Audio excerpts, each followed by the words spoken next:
স্বামীর কাছে স্ত্রীরা এই চারটি জিনিস দাবি করলে স্বামী যদি তা পূরণ না করে ওই স্বামী জাহান্নামে চলে যাবে। স্ত্রীকে বিয়ে করার পরে শুধু খালি তাকে দিয়ে ঘরের কাজ করালা, তার থেকে শুধু খালি খেদমত নিলা, তার সাথে গোলামের মতো আচরণ করলা, নবী করিম সাল্লাল্লাহু আলাইহি সাল্লাম বলছেন তুমি যদি তার হক আদায় না করো কিয়ামতের ময়দানে আল্লাহর কাছে এক পা সামনে এগোতে পারবা না, তুমি জান্নাতে যেতে পারবা না। একবার নবী করিম সাল্লাল্লাহু আলাইহি সাল্লামের কাছে সাহাবারা আসলেন, এসে বললেন ইয়া রাসূলুল্লাহ আমাদের স্ত্রীদের ব্যাপারে কোন হক আছে নাকি? নবী করিম সাল্লাল্লাহু আলাইহি সাল্লাম বলেছেন চারটি হক যদি স্ত্রীদের আদায় না করো আর স্ত্রীরা যদি তোমাদেরকে ক্ষমা না করে মনে রাখবা এক পা জান্নাতের দিকে যেতে পারবা না। বড় কঠিন কথা। স্ত্রীর মর্যাদা বোঝাতে গিয়ে আল্লাহ সুবহানাহু ওয়া তাআলা বলেছেন হুন্না লিবাসুল লাকুম ওয়া আনতুম লিবাসুল লাহুন্না, তোমরা একে অপরের পোশাক। এই জায়গাটাতে আল্লাহ পাক স্বামী এবং স্ত্রীকে সমান অধিকারের কথা বলে দিয়েছিলেন। এই জন্য অবশ্যই খেয়াল রাখতে হবে আপনার স্ত্রীকে আপনি সর্বোচ্চ তাকে মর্যাদা দিতে হবে, তার অধিকার আপনাকে আদায় করতে হবে। প্রথম নাম্বার হচ্ছে সে যদি আপনার কাছে মোহরানা দাবি করে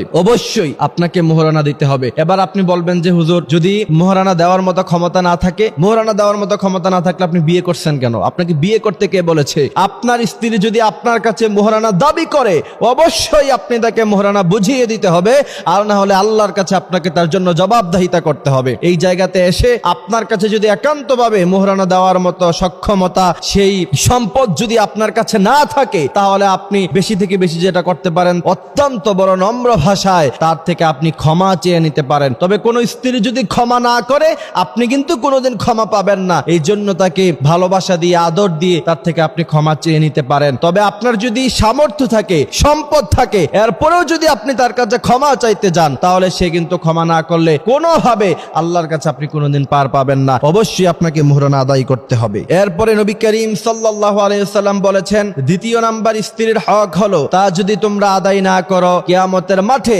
আল্লাহ সুবহানাহু ওয়া তাআলা তোমাদেরকে জান্নাত দিবেন না। সেই বিষয়টা হচ্ছে তুমি যেই দামের কাপড় পরো তোমার স্ত্রীকে তুমি সেই দামের কাপড় পরাতে হবে। আপনি দামি দামি ব্র্যান্ডের কাপড় পরলেন, দামি দামি ব্র্যান্ডের জুতা পরলেন, কিন্তু স্ত্রীকে কাপড় কিনে দেওয়ার সময় 500 টাকা দামের, 200 টাকা দামের, 300 টাকা দামের থ্রি পিস তার জন্য কিনলেন, কম দামি বোরকা কিনলেন, কম দামি জুতা কিনলেন, আর অপর দিকে আপনি দামি দামি জুতা কাপড় পাঞ্জাবি টুপি ইউজ করলেন। মনে রাখবেন আল্লাহ সুবহানাহু ওয়া তাআলার কাছে আপনাকে জবাবদিহিতা করতে হবে। আপনি যেই মানের কাপড় ব্যবহার করেন, যেই মানের জুতা ব্যবহার করেন, অর্থাৎ যেই মানের আসবাবপত্র আপনি ইউজ করেন অবশ্যই আপনার স্ত্রীকে সেই মানের আসবাবপত্র আপনাকে দিতে হবে। তৃতীয় নাম্বার হচ্ছে আপনি যেই মানের খাবার খান স্ত্রীকেও সেই মানের খাবার খাওয়াতে হবে। আপনি রেস্টুরেন্টে যান, আপনি কাচ্চি ভাইতে যান, কাচ্চি ডাইনে গিয়ে প্রায় আপনি কাচ্চি খান, কিন্তু স্ত্রীকে জীবনে কোনোদিন কিনে দিলেন না, তাকে বিরিয়ানি খাওয়ালেন না। না, নবী করিম সাল্লাল্লাহু আলাইহি সাল্লাম বলেছেন তুমি যেই মানের খাবার খাও অবশ্যই তোমার স্ত্রীকে তুমি সেই মানের খাবার খাওয়াতে হবে। চতুর্থ নাম্বার হচ্ছে দুটি হক, সেই দুটি হক আপনাকে আদায় করতে হবে।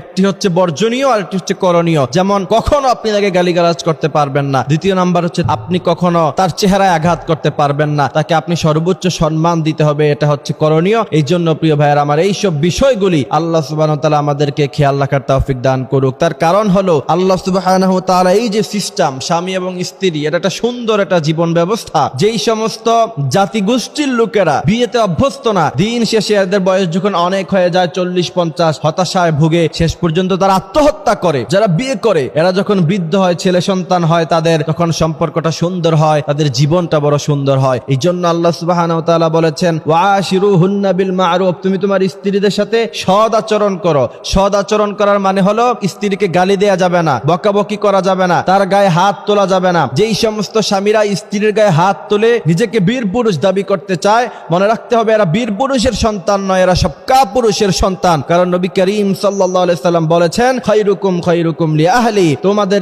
স্ত্রীদের থেকে সার্টিফিকেট নেওয়া হবে। তোমাদের স্ত্রীরা যদি তোমাদেরকে ভালো বলে তাহলে তোমরা ভালো মানুষ, আর তোমাদের স্ত্রীরা যদি তোমাদেরকে খারাপ বলে প্রকৃতপক্ষে তোমরা খারাপ মানুষ। আল্লাহ সুবহানাহু ওয়া তাআলা আমাদেরকে কথাগুলি বোঝার মানার তৌফিক দান করুক, আমিন।